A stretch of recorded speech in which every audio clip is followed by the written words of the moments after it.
right? So, the third item na shinare ng mga kabataan regarding insecurities ay pimples.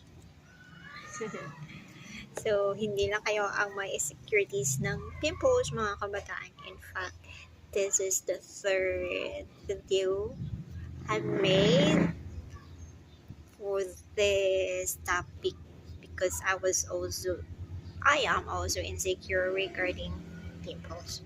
But actually, ang pinaka bottom line there is you find out bakit ka insecure. And it's not really siguro dahil sa pimples mo, but rather sa sinasabi ng ibang tao regarding your face, regarding your pimples. So my prayer for us would be this. May the Lord bless us with a kind heart and jolly personality so that whatever insecurity or whatever it is na hurl sa atin na lait ng ibang tao, hindi tayo maapektuhan.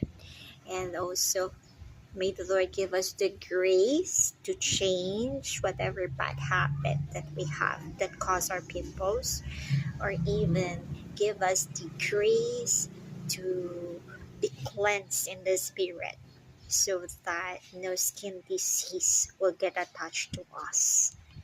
And may all of you who hear this video, you're watching this video, and if you have your insecurity with pimples or with your face as well, may the Lord remove that insecurity even now and give you the grace and the ability to accept that in His eyes we are all perfect because He's the one who designed us.